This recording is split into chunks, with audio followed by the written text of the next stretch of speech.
Hey everyone, Liam here, and thanks for tuning in. You know, as a sound designer, my world revolves around what I hear. My apartment, Tua, in this old Brooklyn building called the Alistair. It's not just my home, it's my studio. I need quiet. I pay a premium for it, and honestly, it's everything. But lately, things have been anything but quiet, and it all started with apartment 3A right above me. The first thing I noticed wasn't a scream. Surprisingly, it was the silence after the screaming stopped.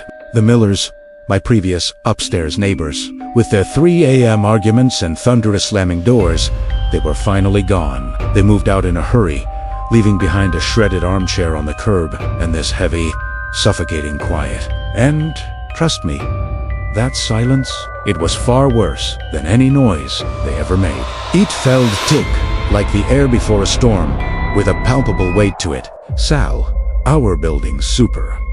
He's a bit of an old, and as he hauled away their old stuff, he muttered something I tried to ignore. That apartment, he wheezed, his breath smelling of old coffee. It chews people up. I shrugged it off. I thought, asterisk typical Sal.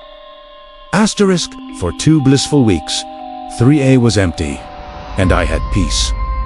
But it wasn't the restful kind of peace. It was the unsettling quiet of a room with a ticking bomb. And then I started to smell it, a faint metallic odor, like ozone and old pennies clinging to my curtains, seeping into the air. I kept trying to figure out what it was, but it just lingered.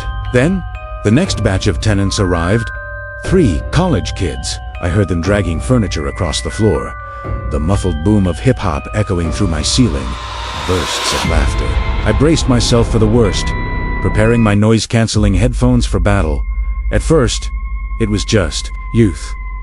Manageable, I could work around it. But after about a week, the vibe changed. The laughter stopped. The music faded. Instead, I started hearing voices, sharp debates at first, probably about rent or who finished the milk. Annoying, but normal. Then, they started getting lower, more venomous. I was in my studio, editing the soothing sound of a babbling brook for a project, when a sudden, jarring thud from the ceiling made my headphones rattle against my ears. And then, a shriek. Not a party who, folks. This was a terrified, choked-off scream that pierced right through me. I ripped my headphones off. My apartment went dead silent. And then I heard it, a dragging sound. Scrape, scrape, a pause. Then, scrape again. It was slow, deliberate, unnerving. My heart was pounding. I knew something was terribly wrong. I called 911. The cops arrived quickly. I heard them banging on 3A's door, their shouted commands echoing in the stairwell. Then, I heard them bringing someone down the stairs. Curiosity, or maybe dread, made me peek through my peephole. One of the students, the blonde one, was being half-carried by 2 officers. He wasn't cuffed, but he was sobbing, his face swollen and red. The other 2 followed, looking pale and completely They didn't even look at me. That night, I heard them packing. By morning, they were gone. Apartment 3A was quiet again. This time, the silence lasted a whole month. And that strange smell, ozone and rust, it got stronger. It seeped into my refrigerator, into my clothes. It was everywhere. And then I noticed something else. On my living room ceiling, directly below 3ASL, the bean room, a small stain appeared. It was the color of weak tea. Sal, the super, said it was old pipes. But I knew the pipes ran along the opposite wall. I didn't say anything. I just watched it. And then Sarah called. Sarah, my best friend from college, the only one who still calls me Lee, and she and her fiancé Mark were looking for a place. She'd heard the Alistair had an opening. Apartment? Press ha! She cheered into the phone. We'll be neighbors. It's perfect. A cold spike of dread went right down my spine. Sarah, wait. I started, trying to sound calm. This building is old. The walls are thin. Oh, don't worry. She laughed, completely oblivious. You know us. We just read books and watched documentaries. We're the most boring couple, you know. I couldn't bring myself to tell her about the Millers, about the students, about the scream. How could I? It sounded insane. It sounded like I didn't want her here. So I faked a smile, helped them carry their sofa up the stairs, and congratulated them. I told myself it would be different this time. The first 2 weeks were a dream. I heard Sarah's cheerful laugh drifting down through the floor, the occasional soft jazz music. They even had me up for dinner. 3A, under their warm lights and fresh sage green paint, looked charming, inviting. They looked so happy. The stain on my ceiling seemed to fade, almost completely gone. The rust smell vanished. I actually convinced myself I had been ridiculous, that it was just a string of bad tenants. But then, the change started. It was a Tuesday night. I was working late, trying to capture the intricate sound of ice cracking for a nature documentary. I heard a single thump, not loud, just like a heavy book being dropped upstairs. Then silence. Not the heavy, suffocating silence from before. Just quiet. A different kind of quiet. The next day there was no jazz music. Instead, I heard whispering. Voices too low for me to understand, but they had this strange, angry rhythm. Up, then down. Up, then down. Constant. Like a relentless, nagging argument that never quite ended. It was unnerving. I texted Sarah. "Everything okay?" 5 minutes later, she replied, "Fine. Mark's just stressed about work." But the whispering continued for 3 days, non-stop, like a backing track that never faded. I started getting terrible headaches, and the smell was back. This time, it wasn't just ozone. It was thick. The acrid tang of raw meat left out too long. I frantically checked my own trash, but nothing. The smell was coming from the vents.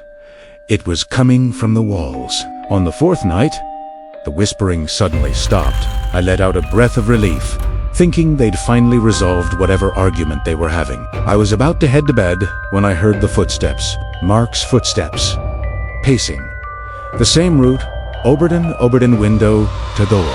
Door to window steady, as a metronome, for excruciating hours. The next morning, I looked at my ceiling. The tea stain was back, but it wasn't tea-colored anymore. It was a dark red, like spilled wine. And it looked wet. I texted Sarah. No reply. I called her. Straight to voicemail. I tried to go to work, but I couldn't focus. The sound of ice cracking now sounded like bones breaking in my headphones. I came home early, my mind racing. The building was deathly quiet. I stood in my living room, staring up at the ceiling. The dark red stain seemed to be spreading, like ink on wet paper. And then I heard Sarah.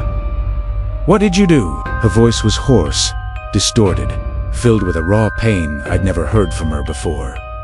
Another voice, Mark's. It wasn't my fault. You know, it wasn't. "What did you do?" Sarah repeated. Louder this time, her voice cracking. Sarah calmed down. A crash, shattering glass, followed by a wet, heavy thwack. Then a scream. It was Mark. A horrible, primal, agonizing scream, cut short by a sickening crunch. Silence. The longest 10 seconds of my life. My heart hammered against my ribs, a frantic drum in my chest.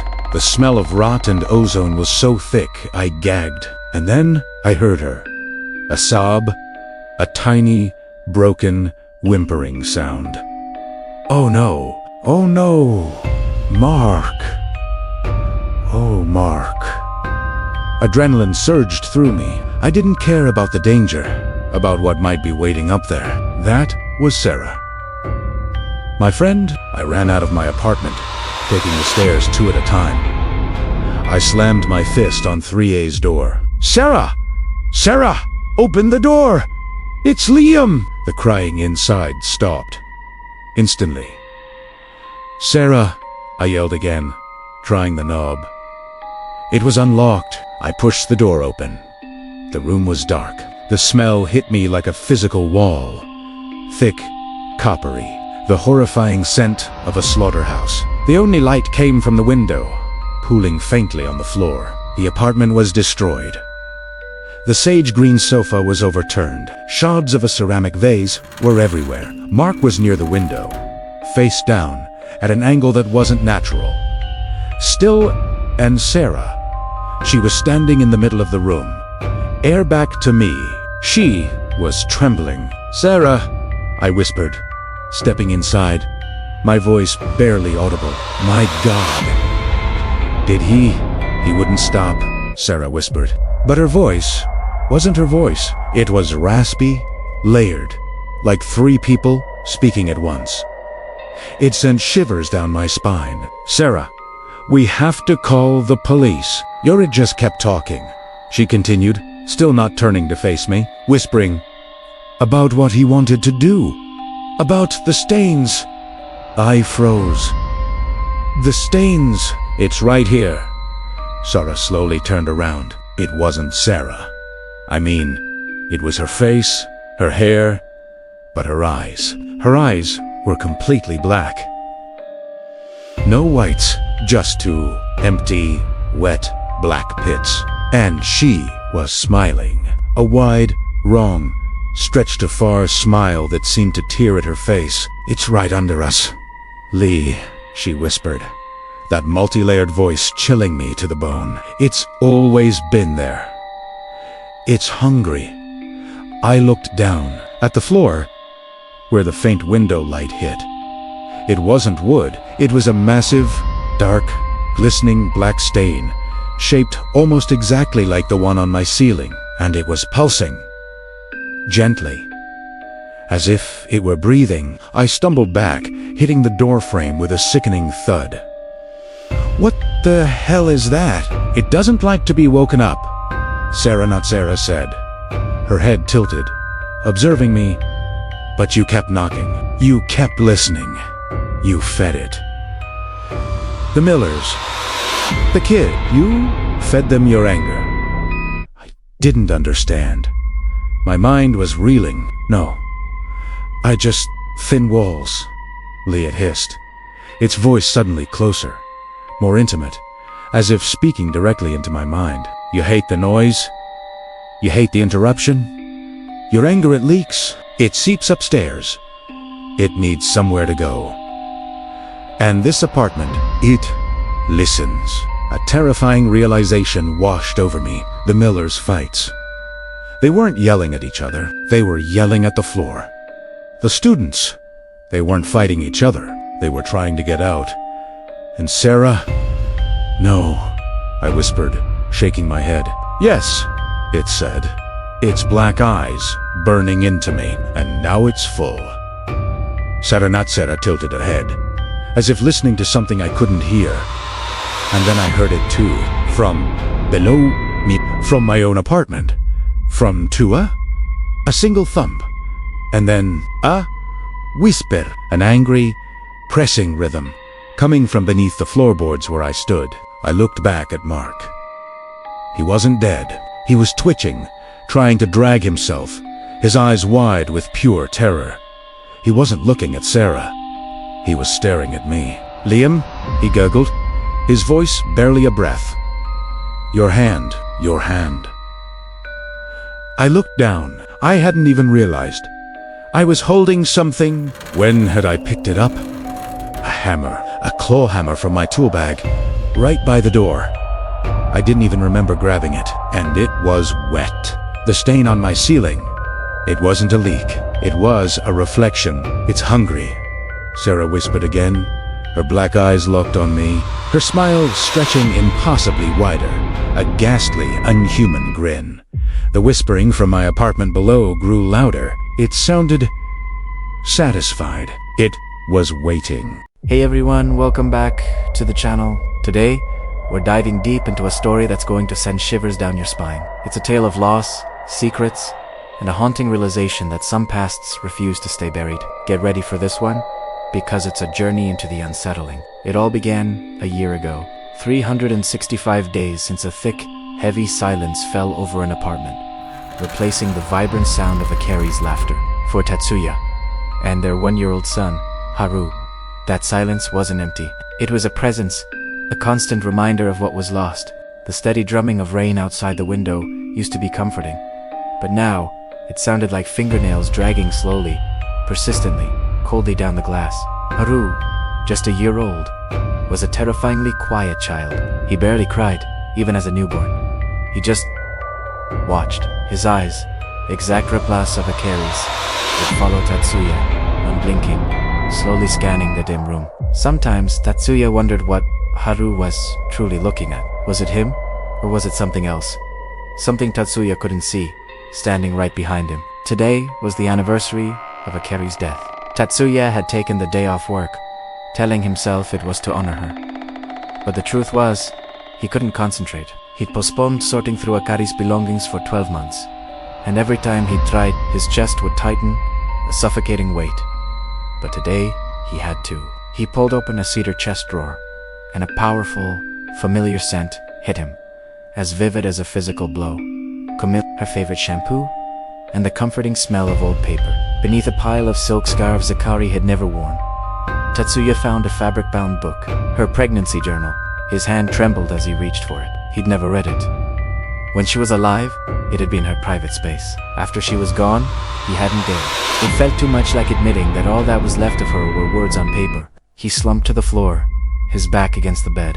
The carpet still held the faint indentation where she used to sit. The room felt suffocating. He could smell the dust in the air, feel the chill seeping through his t-shirt, even though it was summer. He opened the first page. Akari's handwriting. Neat, round, and full of hope. April 10th. The doctor confirmed it. We're having a baby.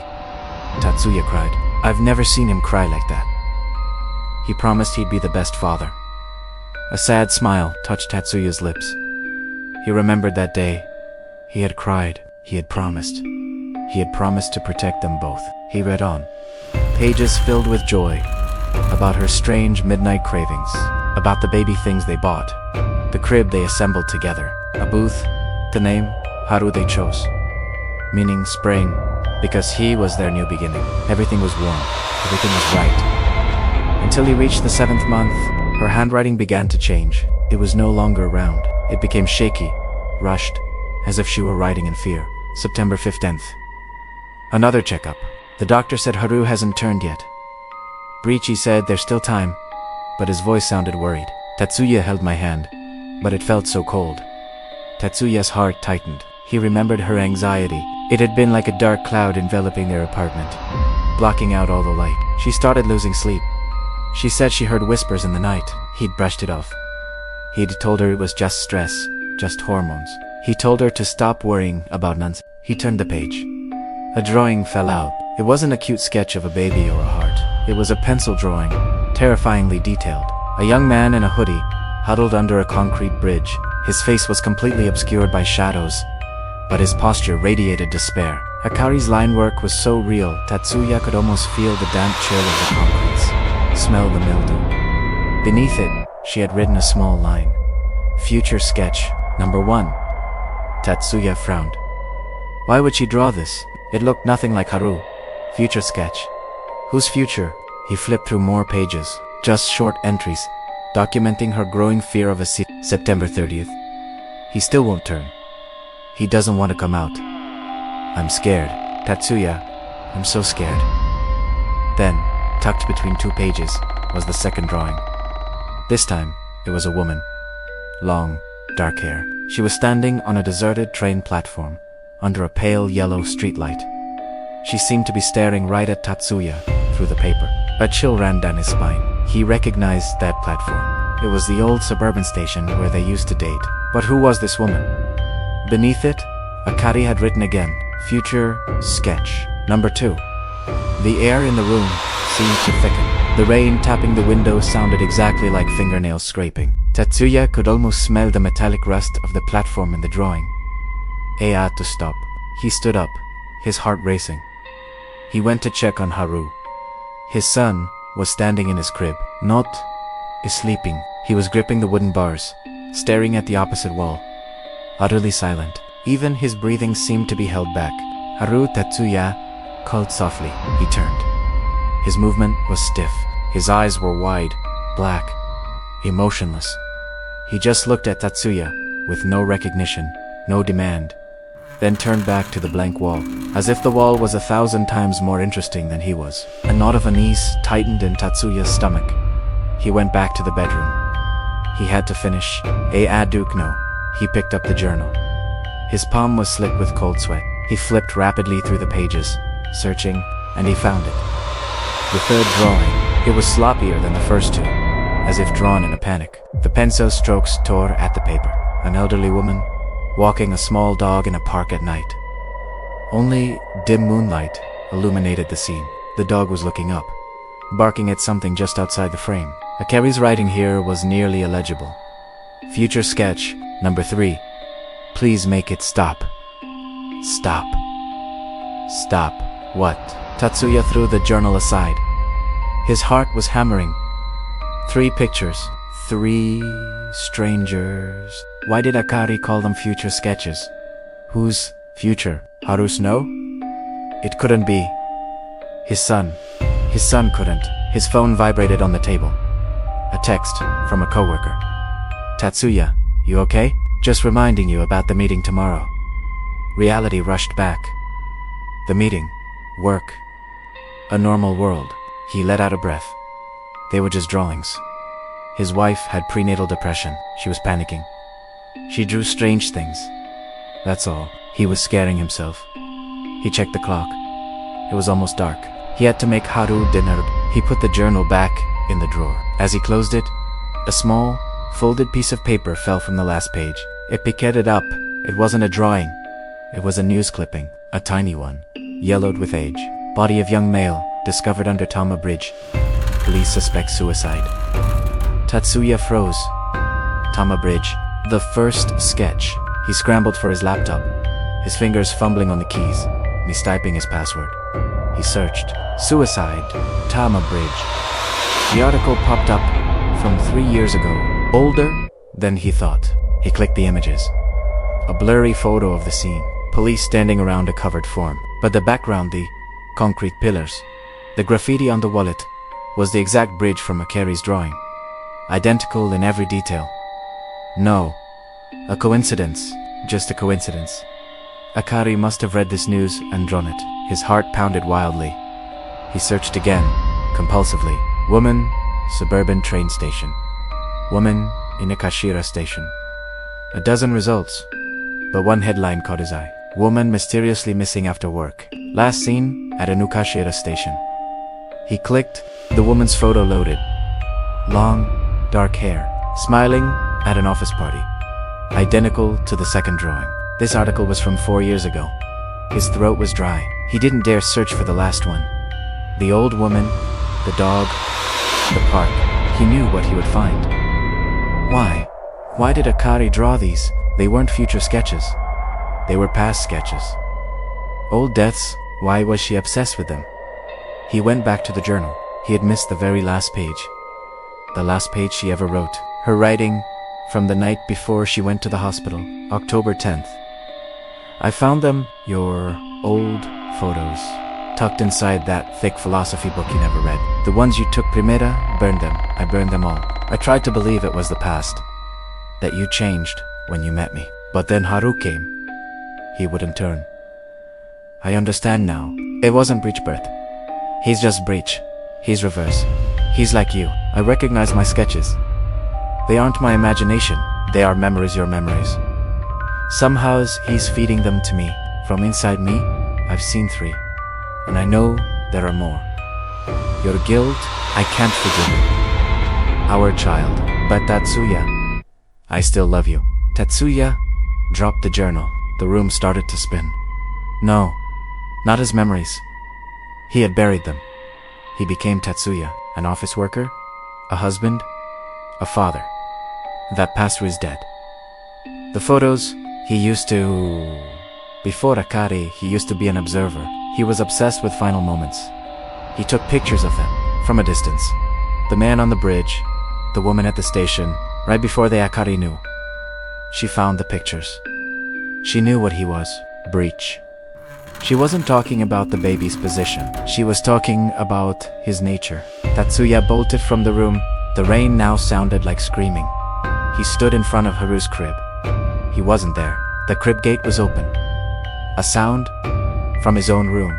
The nursery. The scrape of a crayon. Haru Tatsuya called, his voice cracking. He pushed open the nursery door. Haru was standing. Not sitting. He was standing perfectly still. His back to Tatsuya, facing the white wall. He was holding a red crayon. Tatsuya stepped closer. On the wall was a drawing. Crude, primitive. Drawn by the hand of a 1-year-old. It was just one stick figure. A large one. The figure was standing, its face drawn as an angry circle. Just standing there. Alone. Isolated. It was him. Somehow, Tatsuya knew. The drawing was of him. Haru turned around. He wasn't crying. He wasn't scared. He smiled at Tatsuya. A smile he had never seen. A smile that did not belong to a child. His Ikari eyes lit up grotesquely, full of knowing. He pointed at the wall, at Tatsuya's drawing. He whispered a single word, his infant voice terribly clear. Number 4? What an ending, right? This story is a chilling reminder that some secrets have a way of surfacing. And sometimes, the past isn't just behind us. It's living through us. If this story sent a chill down your spine, please let me know in the comments below. Thanks for tuning in, everyone. Don't forget to like this video. If you enjoyed it, subscribe for more content like this. And hit that notification bell so you don't miss our next upload.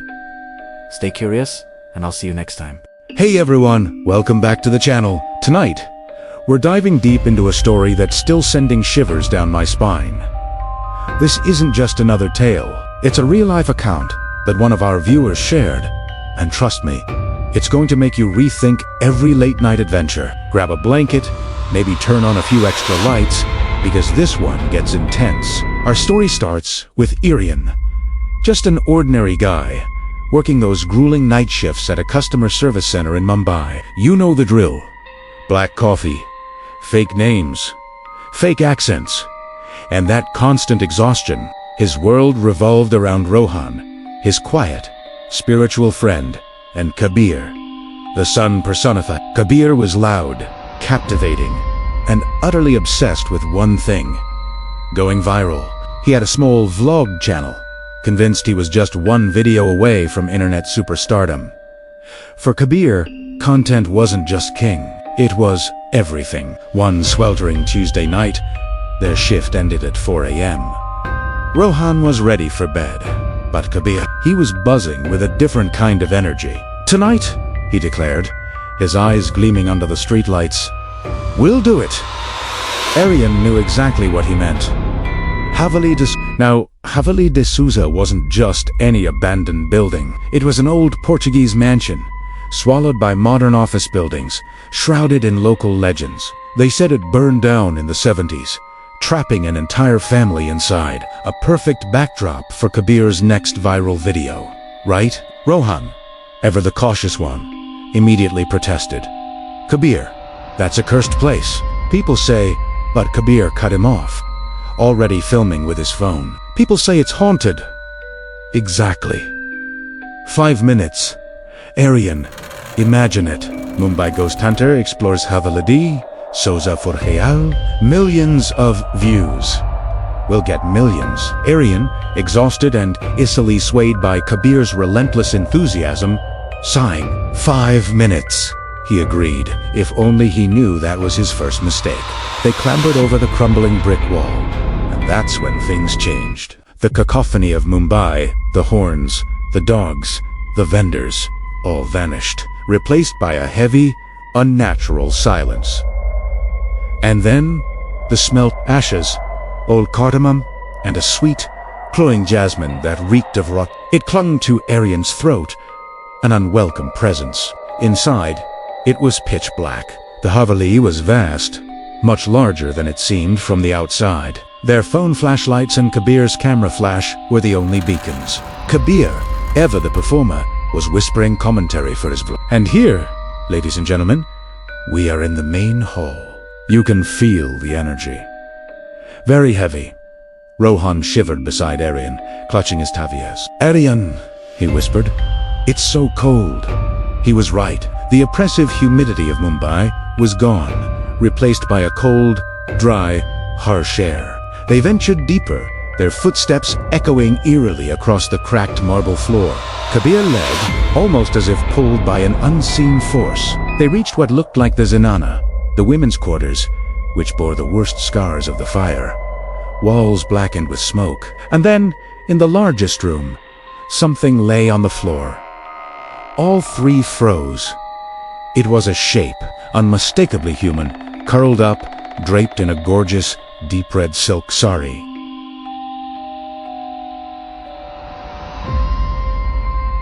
Its edges burned and coated in dust. "We have to go," Rohan panted, backing away towards the doorway. "Right now," but Kabir only saw the content. "Oh my God," he whispered into his phone, his voice laced with fake excitement. "A real tragedy. See it? Everyone!" So heartbreaking. He filmed the shape, his eyes wide with opportunity. "Kabir, stop," Aryan growled, his voice low and dangerous. "That's a corpse. Show some respect." Kabir scoffed. "Respect won't make us famous, Rue." And then he did it. The final, irreversible mistake. He stepped forward, still filming, his fingers trembling with excitement. "Just want to see if it's real," he muttered, reaching out, pressing his fingers into the soft, motionless shape beneath the silk. Immediately, a cold gust swept through the room, extinguishing the small candle Rohan had just managed to light. The only light left was from their phones. The routing jasmine smell exploded, sharp and pungent, making Aryan gag. Rohan screamed. Kabir jerked his hand back, staggering. "Crazy. Totally crazy," he stammered, his voice cracking, staring at the shape. "Run!" Aryan yelled. They ran. They bolted out of that room, down the dark corridors, scrambling over the broken wall and back into the familiar, humid air of Mumbai. On the way out, Aryan swore he felt it not a breeze, but a touch. Something dry and cold as ice, like the finger of a mummy, brushing past his neck. He screamed and flung himself outside. They said nothing on the way back. Kabir's phone was off, his usual confidence completely gone. They parted in silence, the lingering scent of jasmine and rot following them home. Aryan slept fitfully, haunted by nightmares of red silk and jasmine. He woke late in the afternoon, 2:17 missed calls from Rohan. His heart sank. He called Rohan back, his friend's voice trembling. "Aryan," Rohan said, "Kabir. He hasn't come home. His phone is off. His parents called me." A lump formed in Aryan's stomach. He checked social media. Kabir's last post. Harun 5 hum just an hour after they'd left the Haveli, a nearly black photo with a caption. "Found something. Will change everything. Must go by." "No," Aryan whispered. "We have to find him," Rohan insisted, his voice now laced with a terrifying determination. "Aryan, we must, and we must apologize." They returned to the Haveli at dusk. In the fading light, it was even more terrifying. Shadows stretched like grasping fingers. Rohan carried a bottle of Ganga Jal, holy water. Aryan clutched an iron rod he'd found. The heavy silence remained, waiting, and the scent, weaker now, but still there. They walked straight to the Zenana, not knowing what they expected to find. Kabir asleep. Filming anything. They entered the room. The pungent, rotting smell returned instantly.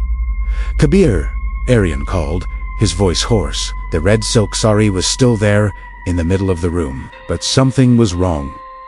Last night, it had been a small, curled-up shape. Now, it seemed swollen, larger, fuller, as if something was beneath it. "Kabir," Rohan whispered, raising the bottle of holy water like a weapon. Aryan stepped forward, his heart pounding like a drum. "Kabir!" "Stop joking. Get out," Silence. Arian! Don't! Rohan sobbed. Please. Let's go! Leave him. But Arian had to know. See. He reached out, not to touch it, but to grasp at the edge of the fabric. Cold silk. Damp in a strange way, he yanked sharply. He will never forget what he saw. The curled-up shape from before was gone. Only a streak of dust and ashes remained where it had lain. And right there was Kabir. He lay curled in the fetal position, identical to the shape from the previous night. But he was not the Kabir Arian knew. AIS wide-open whites, showing. Staring at a horror Arian could not see. His skin was gray and wrinkled, like an old sheet of paper. All life, all moisture, all his noise had been drained. He looked desiccated. Rohan collapsed, a strang-lad cry escaping him. And then Arian saw it. Kabir's shriveled hand clutching his phone. The screen cracked, but still lit. Open on the camera, the last video he had filmed, Arian's hands shook as he pressed play. The video began, a low-angle shot. Kabir had clearly filmed himself alone, whispering, Okay, I'm back. It has to be real. He was filming the sorry. Now, the main act. In the video, Arian watched Kabir's hand reach out. He yanked the sari. Underneath, nothing. Only dust. Kabir exhaled in relief. On camera, a disappointed giggle escaping him. Just a prank. Damn it. He bent down to turn off the camera, but the phone slipped from his hand. It fell to the floor, its lens still aimed at the red silk sari, a few steps away. And then, Arian saw it. The red silk. It began to move. It didn't lift, didn't blow in the wind. It slithered like a snake, contracting, then swelling, sliding across the marble floor, leaving a dark, wet trail. It slithered toward Kabir, who was standing just off frame. Arian heard Kabir. A sharp exhale. What? The silk accelerated. It lunged at the camera. Then it engulfed the lens. The screen turned deep red. Arian heard a scream. A muffled, wet scream, as if he were shouting through thick cloth. The video ended. Arian dropped the phone. Rohan had fainted. Arian doesn't remember how he dragged Rohan out, or calling the police. They ruled it a drug overdose. These kids, a tired inspector had said, they do everything for a thrill. No signs of struggle. His body severely dehydrated, likely from drugs. No silk sari found. No other bodies. Arian quit the call center, left Mumbai, returned to his village in Kerala. He tried to forget, but sometimes, at night, when the wind is still and the air quiet, he smells it. Not ashes, not cardamom, just jasmine. Jasmine rotting. What a chilling story, right? It really makes you wonder about the lengths people will go for fame and the terrifying consequences they might face. Have you ever had an experience like this or heard a local legend that sent shivers down your spine? Let me know in the comments below. And if you enjoyed this story, please give it a thumbs up, subscribe for more terrifying tailies, and hit that notification bell so you don't miss our next upload. Thanks for watching, and stay safe out there. Hey everyone, and welcome back to the channel. Tonight I have a story for you that's going to stick with you long after the screen goes dark. It's a chilling tale of a late-night drive, a forgotten prescription, and a mother's silent despair turning into something far more terrifying. This isn't just a story. It's a confession from a man named Liam Ussel trying to make sense of that night on Route 119. So, dim the lights, crank up your volume, and prepare yourselves. Because once you hear this, you might never look at a dark road the same way again. Liam's story starts, oddly enough, with a smell. Not the usual scent of old car or spilled coffee, but something alien. Ozone, like right before a storm, mixed with a sickly sweet decay. He was driving his old Ford Taurus, picking up his mom after his brother Mark had forgotten her prescription. 40 miles to the next open pharmacy, a long dark stretch of Pennsylvania's Route 119. Deep in the Appalachian forests, His mom, quiet for months since his dad passed, was even more withdrawn that night. Her silence was heavy, thick like the air itself. Liam glanced at her. Her knuckles were white, clutching the door handle, staring out into the pitch-black woods where tree trunks slid past like thin ghosts. "Mom, are you okay?" he asked, his voice sharper than he meant it. She flinched, her eyes blank for a second, then softly replied, "I'm fine, just tired." The radio was dead, no signal through the mountains. The silence returned, heavier, and that strange ozone smell grew stronger. "Do you smell that?" Liam asked. "Like rain." Or he stopped, seeing something at the edge of the headlights. He tapped the brakes, expecting a deer, but there was nothing, just trees. "What is it?" His mom's voice trembled. He forced a laugh. "Nothing. Thought I saw something." This road always gave him chills. Not ghost towns, but ghost roads, forgotten asphalt that seemed to remember every car that passed. Then, a landmark, an old, rusted water tower on a hill, 20 minutes from home. Liam breathed a sigh of relief. Just 20 more minutes. That's when his mom spoke, her voice dry, brittle. "They're standing out there." Liam frowned. "Who?" "Mom, the people in the woods. They're watching us." His stomach tightened. "Mom, there's no one out there. Just trees." "No, Liam," she insisted, her voice shaking. "They're not trees." Liam gripped the wheel harder. "Mom, please. I'm tired. We'll be home soon." She didn't reply, only whispered something under her breath, perhaps praying. Her breath fogged the glass. The smell in the car was burning his eyes now. Suddenly the radio crackled with a loud snap, then silence. Liam jumped. He knew he'd turned it off. The dial was still on off. He looked back at the road and slammed the brakes. The Taurus screeched, sliding on wet leaves. And there it was again. The old water tower, the same one. Impossible. This road was straight, no turns, no way to loop back. "Liam, why are we stopping?" His mom's voice shook. "I don't know. Maybe there's another one." He lied, knowing there wasn't. Cold dread crawled up his spine. He pressed the gas again, harder. The car groaned. He told himself he was just tired. Distracted, they drove in silence. But it wasn't dead silence anymore. It was alive, humming. He could feel it like something watching, pressing its weight against the car. His mom started crying. Soft, broken sobs. "It's okay, Mom. Everything's gonna be okay," Liam said, his voice hollow. "They're coming."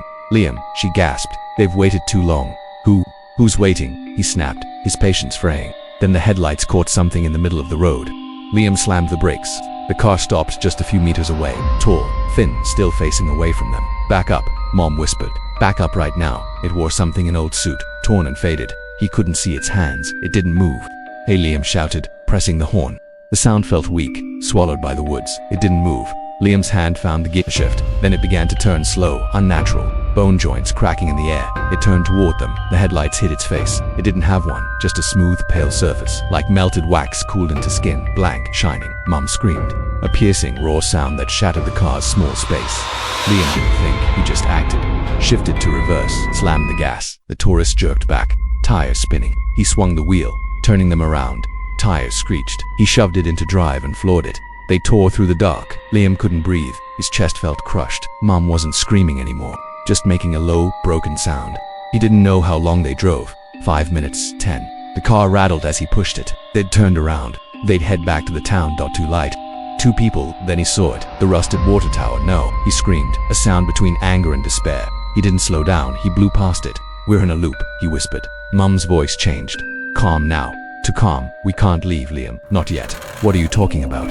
"He won't let us go. He's been calling us for so long." "Who? That thing on the road?" "No, sweetheart." She smiled, soft and loving. "That's not what's calling us. That's what we're running from." She pointed ahead. "There. He's there again." Liam looked. It was back, standing in the road, facing away.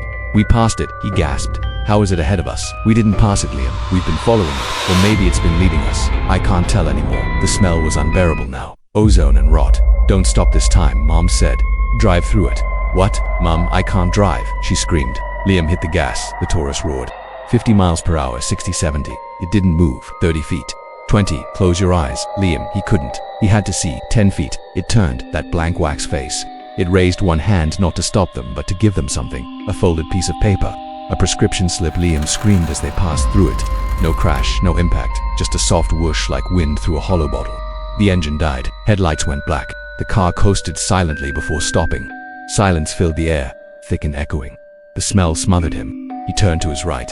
The passenger seat was a shadow. "Mom," he whispered. No answer. "Mom, please, say something." A sound, soft scratching from beside him. He fumbled for his phone. His hand was shaking. He turned on the flashlight. The seat was empty. She was gone. Liam screamed. The beam shook wildly. No broken glass. No open doors. She was just gone. But something was left. A folded piece of white paper on the seat. He picked it up, unfolded it with numb fingers. It was her prescription. The one Mark had forgotten. And below her name, written in shaky handwriting, were 2 words. Too late. Liam sat there, in the dead car, on a road with no end. The forest was watching. And then he understood. That smelthy ozone, the rot, it wasn't coming from outside. It was coming from him, and the scratching sound came again. This time, not from the passenger seat, from the back seat, right behind him. What an absolutely chilling story. Liam's experience is a stark reminder that some journeys can take you to places you never knew existed. And sometimes, the scariest things are the ones you carry with you. What do you think happened to Liam's mom? And what was that thing on the road? Let me know your theories in the comments below. If you enjoyed this terrifying tale, please give it a like, subscribe for more unsettling content, and hit that notification bell so you don't miss our next dive into the dark. Thanks for watching, and sleep tight, if you can. Hey everyone, and welcome back to the channel. Tonight, I have a story for you that's going to stick with you long after the screen goes dark. It's a chilling tale of a late-night drive, a forgotten prescription, and a mother's silent despair turning into something far more terrifying. This isn't just a story. It's a confession from a man named Liam, who's still trying to make sense of that night on Route 119. So, dim the lights, crank up your volume, and prepare yourselves. Because once you hear this, you might never look at a dark road the same way again. Liam's story starts, oddly enough, with a smell. Not the usual scent of old car or spilled coffee, but something alien. Ozone, like right before a storm, mixed with a sickly sweet decay. He was driving his old Ford Taurus, picking up his mom after his brother Mark had forgotten her prescription. 40 miles to the next open pharmacy, a long, dark stretch of Pennsylvania's Route 119, deep in the Appalachian forests. His mom, quiet for months since his dad passed, was even more withdrawn that night. Her silence was heavy, thick like the air itself. Liam glanced at her. Her knuckles were white, clutching the door handle, staring out into the pitch-black woods where tree trunks slid past like thin ghosts. "Mom, are you okay?" he asked, his voice sharper than he meant it. She flinched, her eyes blank for a second, then softly replied, "I'm fine, just tired." The radio was dead. No signal through the mountains. The silence returned, heavier, and that strange ozone smell grew stronger. "Do you smell that?" Liam asked. "Like rain? Or—" He stopped, seeing something at the edge of the headlights. He tapped the brakes, expecting a deer, but there was nothing. Just trees. "What is it?" His mom's voice trembled. He forced a laugh. "Nothing. Thought I saw something." This road always gave him chills. Not ghost towns, but ghost roads. Forgotten asphalt that seemed to remember every car that passed. Then, a landmark. An old rusted water tower on a hill, 20 minutes from home. Liam breathed a sigh of relief. Just 20 more minutes. That's when his mom spoke, her voice dry, brittle. "They're standing out there." Liam frowned. "Who, Mom?" "The people, in the woods. They're watching us." His stomach tightened. "Mom, there's no one out there. Just trees." "No, Liam," she insisted, her voice shaking. "They're not trees." Liam gripped the wheel harder. "Mom, please, I'm tired. We'll be home soon." She didn't reply, only whispered something under her breath, perhaps praying. Her breath fogged the glass. The smell in the car was burning his eyes now. Suddenly the radio crackled with a loud snap, then silence. Liam jumped. He knew he'd turned it off. The dial was still on. Off. He looked back at the road and slammed the brakes. The Taurus screeched, sliding on wet leaves. And there it was again, the old water tower, the same one. Impossible. This road was straight, no turns, no way to loop back. "Liam, why are we stopping?" His mom's voice shook. I don't know. Maybe there's another one. He lied, knowing there wasn't. Cold dread crawled up his spine. He pressed the gas again, harder. The car groaned. He told himself he was just tired, distracted. They drove in silence. But it wasn't dead silence anymore. It was alive. Humming. He could feel it, like something watching, pressing its weight against the car. His mom started crying, soft, broken sobs. "It's okay, Mom.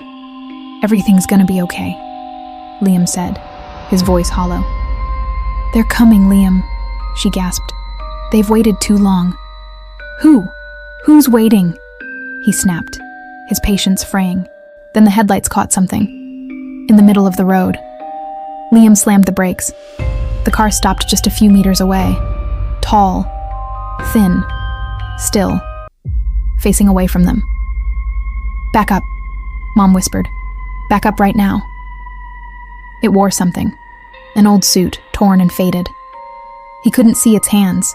It didn't move. "Hey!" Liam shouted, pressing the horn. The sound felt weak, swallowed by the woods. It didn't move. Liam's hand found the gear shift. Then it began to turn. Slow. Unnatural. Bone joints cracking in the air. It turned toward them. The headlights hit its face. It didn't have one. Just a smooth, pale surface, like melted wax cooled into skin. Blank. Shining. Mom screamed. A piercing, raw sound that shattered the car's small space. Liam didn't think. He just acted. Shifted to reverse. Slammed the gas. The Taurus jerked back, tires spinning. He swung the wheel, turning them around. Tires screeched. He shoved it into drive and floored it. They tore through the dark. Liam couldn't breathe. His chest felt crushed. Mom wasn't screaming anymore, just making a low, broken sound. He didn't know how long they drove. 5 minutes. 10. The car rattled as he pushed it. They'd turned around. They'd head back to the town, to light, to people. Then he saw it, the rusted water tower. "No!" he screamed, a sound between anger and despair. He didn't slow down. He blew past it. "We're in a loop," he whispered. Mom's voice changed. "Calm now. Too calm. We can't leave, Liam. Not yet." "What are you talking about?" "He won't let us go. He's been calling us for so long." "Who? That thing on the road?" "No, sweetheart." She smiled, soft and loving. "That's not what's calling us. That's what we're running from." She pointed ahead. "There. He's there again." Liam looked. It was back, standing in the road, facing away. "We passed it," he gasped. "How is it ahead of us?" "We didn't pass it, Liam. We've been following it. Or maybe it's been leading us. I can't tell anymore." The smell was unbearable now. Ozone and rot. "Don't stop this time," Mom said. "Drive through it." "What? Mom, I can't drive!" she screamed. Liam hit the gas. The Taurus roared. 50 miles per hour, 60, 70. It didn't move. 30 feet, 20. "Close your eyes, Liam." He couldn't. He had to see. 10 feet. It turned. That blank wax face. It raised one hand, not to stop them, but to give them something. A folded piece of paper. A prescription slip. Liam screamed as they passed through it. No crash. No impact. Just a soft whoosh, like wind through a hollow bottle. The engine died. Headlights went black. The car coasted silently before stopping. Silence filled the air, thick and echoing. The smell smothered him. He turned to his right. The passenger seat was a shadow. "Mom?" he whispered. No answer. "Mom, please. Say something." A sound. Soft scratching from beside him. He fumbled for his phone. His hand was shaking. He turned on the flashlight. The seat was empty. She was gone. Liam screamed. The beam shook wildly. No broken glass, no open doors. She was just gone. But something was left.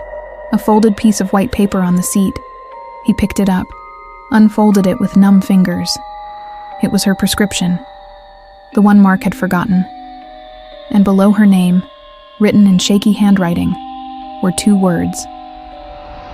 Too late. Liam sat there, in the dead car, on a road with no end. The forest was watching. And then he understood. That smell, the ozone, the rot. It wasn't coming from outside. It was coming from him. And the scratching sound came again. This time, not from the passenger seat. From the back seat, right behind him. What an absolutely chilling story. Liam's experience is a stark reminder that some journeys can take you to places you never knew existed. And sometimes, the scariest things are the ones you carry with you. What do you think happened to Liam's mom? And what was that thing on the road? Let me know your theories in the comments below. If you enjoyed this terrifying tale, please give it a like, subscribe for more unsettling content, and hit that notification bell so you don't miss our next dive into the dark. Thanks for watching, and sleep tight, if you can. Hey everyone, Pim here, and you are not going to believe what I'm about to tell you. This isn't just a story, it's what happened to me just last week, and honestly, I'm still trying to process it all. Imagine this. It's 3 a.m, Bangkok is sweltering, and suddenly, I'm jolted awake by this sound. Not the usual gecko clicks or distant tuk-tuks. This sound was wet, like slurp, slurp, slurp, and it was coming from our kitchen. The thing is, we don't have a dog. My heart was doing a frantic drum solo. I crept out of bed, the old teak floor surprisingly quiet beneath my bare feet. The hallway was a maze of shadows, lit only by the faint yellow glow of a distant streetlight. The sweet scent of jasmine, usually so comforting from my mom's altar, felt heavy and strange, mixing with something sour, something I couldn't quite place. The kitchen door was open just a crack. The only light spilling out was from our old leaky refrigerator. And that's when I saw her. My mother, May, on her knees, hunched over our big salad bowl. Her hair was wild, matted against her face. And she was slurping, face deep in the bowl. "May?" I whispered, my voice barely there. She froze. The slurping stopped. Slowly, she lifted her head. In that dim light, her face was just a silhouette, but the thick, dark red liquid dripping from her chin onto her white nightgown, that was undeniably real and terrifying. "May, what are you drinking?" I choked out. She just stared at me, then slowly wiped her mouth with the back of her hand. Her voice, when it came, was hoarse, guttural, not her own. "Just the leftover nam tok, dear," she rasped. I was craving it. "Go back to sleep, Pim." I backed away, heart hammering against my ribs. The next morning, she was completely normal. Cooked breakfast, complained about the electricity bill, scolded me for leaving the fan on, and that metal bowl, spotless, gleaming. She laughed, completely oblivious, and that's what truly scared me. I immediately called V, my best friend from university. He's usually the most rational guy I know, obsessed with Thai history and folklore, always with his glasses perched on his nose. But when I told him, he didn't laugh. He took off his glasses, slowly wiped them, his face serious. "Pim," he said quietly. "Your mother, has she been avoiding the family altar lately?" I froze. How did he know? "Yes," I stammered. "She said the incense made her head hurt." "And has she been showering at night? For a very long time?" "Almost every night," I exclaimed. "My dad even complains she's wasting water." V took a deep breath. "Pim, have you noticed a strange smell around her? Like rotten fish? Or decay?" Suddenly, that sour smell from the night before clicked into place. I'd thought it was just the alley trash, but it had been around her. "V, what's going on? Is my mother sick?" He looked at me, concern etched on his face. I'm afraid it's worse than that. In our folklore, there are ancient, hungry spirits. They're called Phi Pop. They possess people, usually women, and slowly eat their organs. They crave fresh blood and raw flesh. My chest tightened, a cold knot forming in my stomach. You're saying my mother is possessed? I'm not sure, he replied. But the signs are clear. They can't stand sacred places, and they constantly wash themselves because the flesh begins to rot from the inside. No, V, that's impossible. Pim, listen to me, he insisted, taking my hand, his grip warm and steady. We can protect you. There's a monk in Ayutthaya my family trusts. He gave me this. He pulled out a small takrut amulet, a metal tube on a red string. It's a protection charm. Wear it. Never take it off. It hides your warmth from it. If it can't sense you, it will starve and weaken. That night, I put the takrut on. It felt ice cold against my skin. I locked my door, and the night was eerily silent. No slurping, no running water. Just a heavy, suffocating quiet. I hoped it had worked. The second night, the silence shattered. Scratching, a scrape, then a squeak. It sounded like it was inside the wall, a large rat clawing its way through. I clutched the takrut, whispering prayers while the scratching went on, circling my room, searching. On the third night, my mother knocked on my door. Pim, she called, her voice sweet, normal. Open the door for May. May made cow tom, your favorite. But it was 2 a.m. I'm not hungry, May, I called back. Go to sleep. Silence. I thought she'd gone. Then, a long, deep inhale right by the door crack, as if she was smelling through the wood. A low growl of disappointment. My phone buzzed. It was V. Stay calm, Pim, his text read. It's working. It can't find you. It's hungry. It's angry. Keep the charm on. 7 days. You must last 7 days. Then the seal will be complete. His words were my only lifeline. My father, Anand, was a civil engineer, often away for work. He knew nothing about this. I felt utterly, terrifyingly alone. The 6th night was the worst. I woke up freezing, the room pitch black. But I knew I wasn't alone. I heard nothing, but I felt something there. The door was still locked.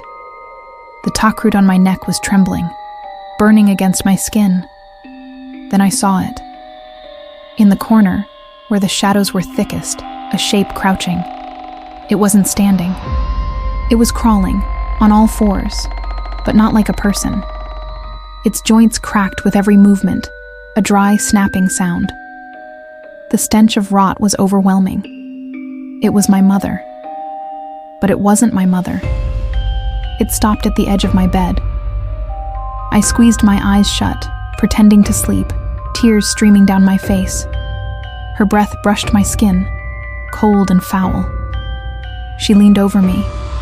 I heard her inhale deeply, right above my face. Her hair brushed my cheek.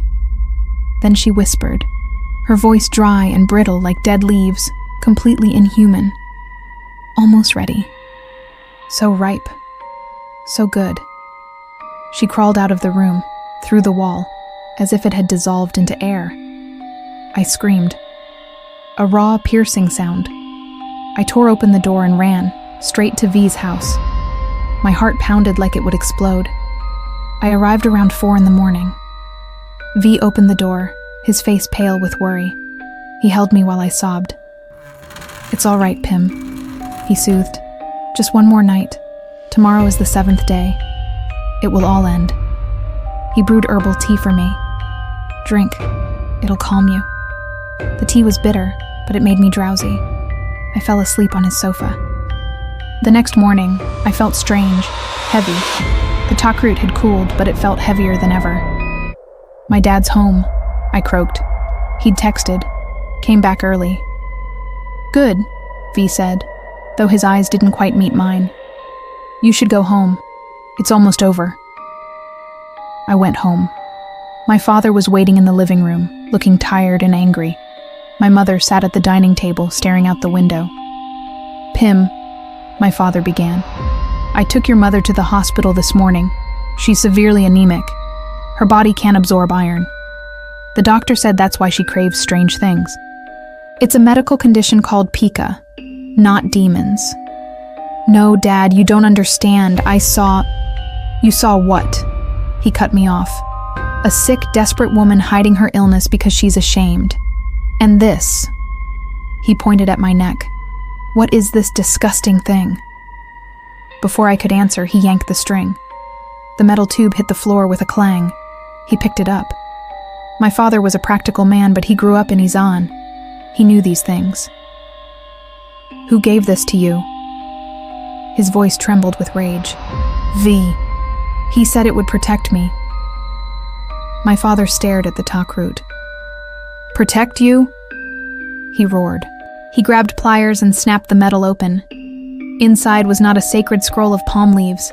It was a tiny bone, a few strands of my hair, and a thin metal plate etched with ancient symbols. Pim, he whispered, his face turning pale. This isn't a protection charm. It's a sacrifice charm. I don't understand, I stammered. V's family is cursed, he explained, his voice chillingly calm now. A Phi Pop curse passed down through generations. They can't escape it. They have to transfer it to a new host before the old one dies. They need someone willing. Someone who wears the charm for 7 days so the spirit accepts the new body. Everything crashed down on me. V. His questions. He hadn't guessed. He had known. He knew my mother was sick, and he used my fear. He crafted the story of the Phi Pop to trick me. The creature that crawled in my room wasn't my mother. It was the Phi Pop of V's family, testing its new host, and I had drunk his tea. Almost ready. I looked at the charm. Today was the 7th day. No, I stammered. My father shouted something, trying to pull me toward the family altar, but I no longer heard him. The rotten smell I once hated was gone. In its place was something else. Warm, rich, metallic. From the kitchen. My mother was still sitting at the table, trembling, pale and weak. But when I looked at her, I no longer felt pity. For the first time in my life, I felt hunger. I was starving beyond control. So, that's my story. Or, the beginning of it. What do you guys think? Is this some ancient curse? A bizarre medical condition, or something far, far worse? Let me know your theories in the comments below, and don't forget to hit that like button and subscribe for more tales like this, if I'm still around to tell them. Thanks for watching, and I'll see you next time. Or maybe you'll see me. Alright, gather round, because today we're diving headfirst into a tale that will make your skin crawl and question every creaky floorboard in your own home. You know that fresh start feeling on your first day of university? New campus, new friends, new adventures? Well, for Chloe, her first day was unforgettable, but for all the wrong reasons. She walked into the Blackwood building, and it wasn't the antique architecture that hit her first. No, it was the smell. Decades of dust, the musty stench of decaying paper, and something sharp, acrid, like industrial cleaning chemicals, a suffocating mix. Liv, her first roommate, with her practical smile and pixie cut, just shrugged. Pretty old-fashioned, huh? At least the walls are thick. Soon, the bubbly Maya burst in, claiming the top bunk with infectious energy. Then came Sarah, tall, cold, and clearly wishing she was anywhere else, tossing her designer bag onto her bed without a word. Room 409. 4 students. It wasn't long before Liv made a discovery, taped to the inside of Chloe's wardrobe door. A yellowed typewritten sheet, the color of a smoker's teeth. The heading screamed, "Blackwood Residence Hall Rules." Chloe skimmed them. Curfew at 10 p.m. Front door locked. No entry or exit after that. Lights out at 11 p.m., no exceptions. Normal dorm rules, right? Then things got weird. Any issues had to be reported to the resident assistant, line 291, but you couldn't disturb them more than 3 times a night. The floor was special. Maintenance would handle all stains, no cleaning yourselves, and absolutely no guests after dark. Maya just laughed it off. Must be a prank from previous batches. Looks like it's from the 70s. Sarah, ever the rebel, sniffed. I don't care. There's a party at Alpha Sig tonight, and I'm definitely going. Chloe glanced at the clock. 9:30 p.m. But rule number 1, Sarah cut her off, spraying hairspray. It's an old piece of paper, Chloe, not a warrant. If they lock the door, I'll just climb through the window. And she left, a trail of expensive perfume momentarily overpowering the dust. Chloe chose the lower bunk, across from Liv. As she lay there, trying to breathe past the musty smell, she noticed something on the wooden plank above her head. Not a name, not a heart, but a labyrinth. A complex, horrifyingly detailed maze, twisting and intertwining with no clear beginning or end. She traced a groove with her finger. The wood was rough but felt warm. She jerked her hand back. Exactly 10:04 p.m. A heavy thud echoed from somewhere below, like a gigantic freezer door slamming shut. Then, the building fell silent. Not the normal quiet of a dorm. No faint music, no laughter, no footsteps. This was absolute, suffocating silence. The usual hum of air conditioners, the whistling pipes, all vanished. It was as if someone had sucked all life out of the place. Liv, across from her, noticed it too. Her eyes widened in the darkness. She quickly typed a message into their 4-person group chat. "Do you guys hear that?" Maya replied. "Hear what?" "The silence? Creepy as hell." Chloe typed back, "The front door. I think I heard the front door." Liv added, "Sarah's still not back." They waited. The silence stretched on, thick and heavy. 10:30, 10:45. Then, a sound. It didn't come from the hallway. It came from the small balcony, their 4th floor balcony. A scratching. Maya jumped up, almost hitting her head on the ceiling. What was that?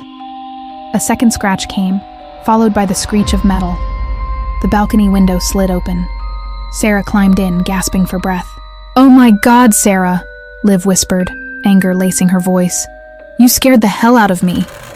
"The front door," Sarah panted, leaning against the wall. "It's locked. I mean, not just locked. It's like welded shut. The doorknob didn't budge. I had to climb up the drain pipe."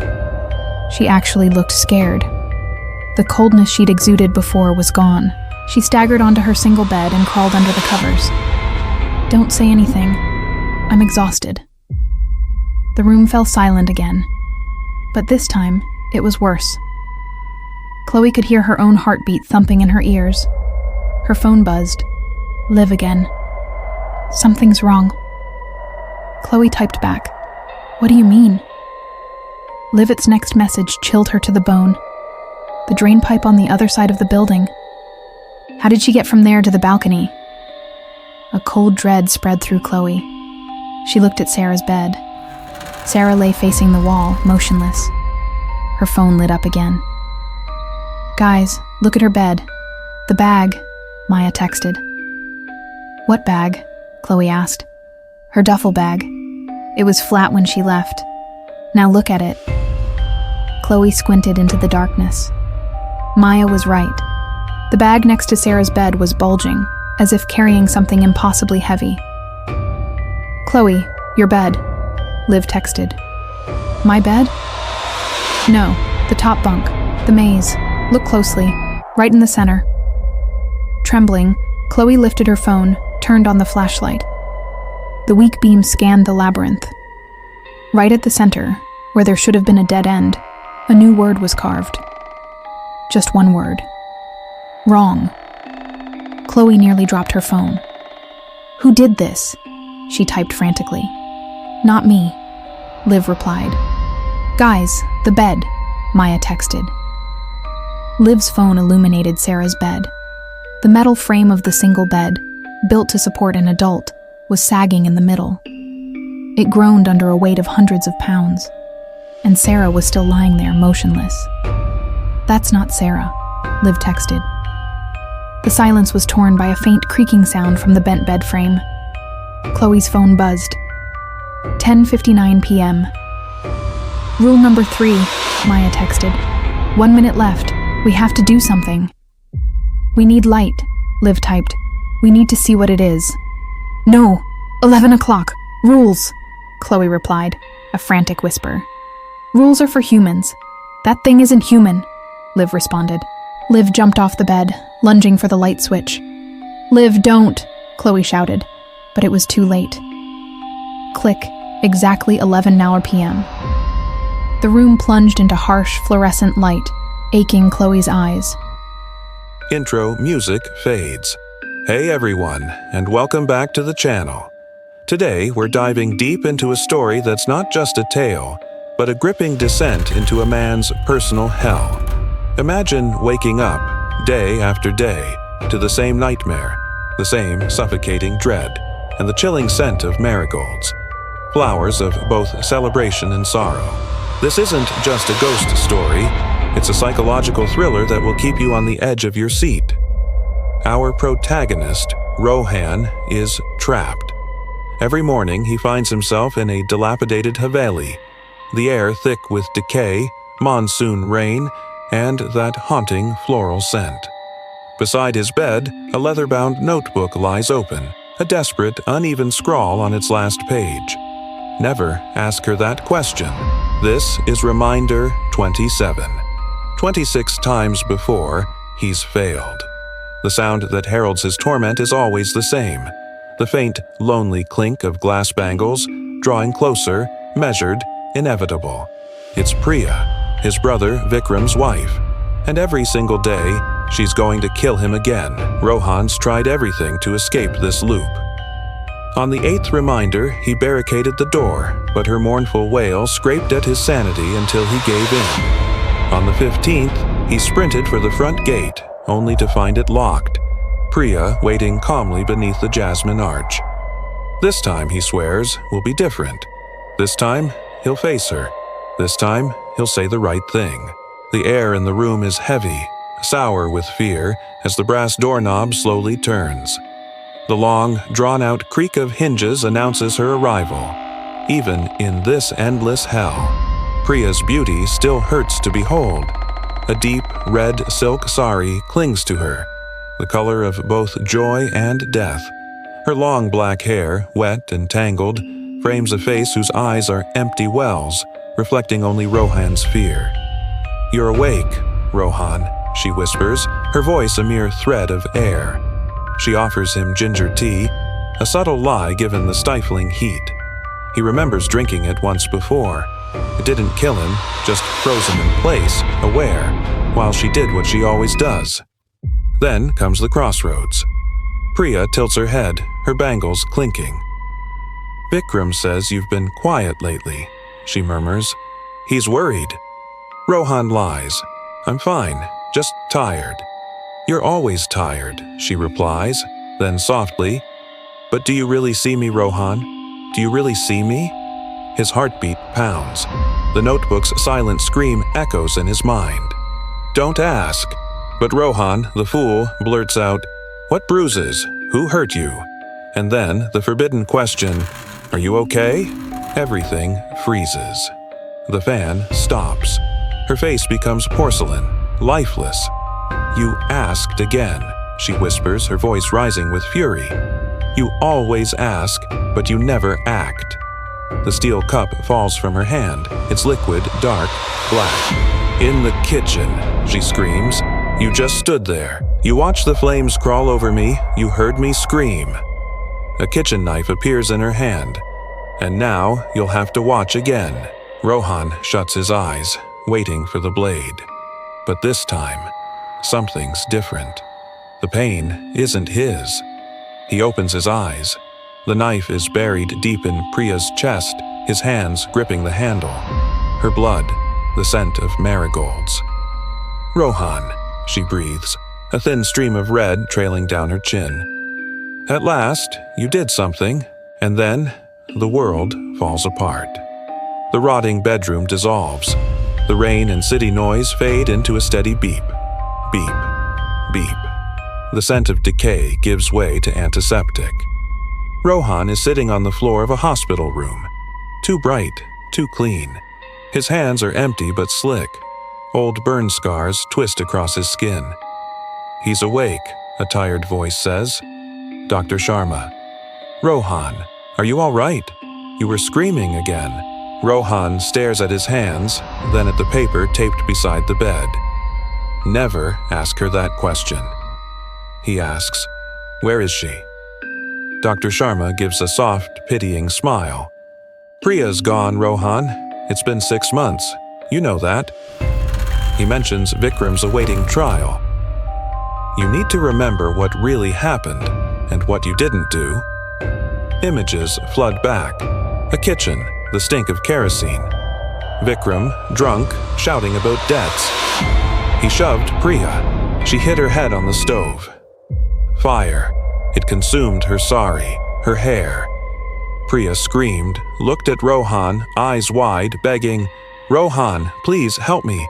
Don't just stand there." But he did. He froze. He just stood there and watched. The scars on his hands weren't from saving her, but from Vikram pressing his arm against a burning pan as punishment for watching. "No," Rohan whispers, shaking. "No. She keeps coming back. She's trying to kill me." "No one's killing you, Rohan," Dr. Sharma says firmly. "Priya is dead. She died because of Vikram's violence and your silence. This loop you keep reliving, this is your hell. You built it yourself to punish yourself. You need to accept that you couldn't save her. You need to forgive yourself." "Forgive? How do you forgive that?" He slides a glass and 2 pills toward Rohan. "Take the medicine. It'll help you rest." Rohan stares at the pills. They're not mercy. They're a doorway. Back to the forgetting. Back to the nightmare. He closes his eyes. He smells damp plaster, feels the monsoon's breath, tastes the sweet, suffocating scent of marigolds. He opens his eyes. He's back in the room. The sheets cling. The panka fan turns. The notebook has flipped to a blank page. The 27th reminder has failed. This time, he vows, I'll save her. But deep down, he knows the truth. He'll never save her. He'll always be the one who just stood and watched. And from the hallway comes that sound again. Soft, delicate, inevitable. The faint, solitary clink of a glass bangle. What an absolutely harrowing story, right? This tale of guilt, inaction, and a personal, self-made hell is a powerful reminder of how our choices, or lack thereof, can haunt us. It delves into the depths of human psychology, the crushing weight of regret, and the desperate longing for a second chance that never truly arrives. What are your thoughts on Rohan's predicament? Do you think he can ever truly escape this loop? Or is he destined to repeat his biggest regret forever? Have you ever felt trapped by a past mistake? Share your insights in the comments below.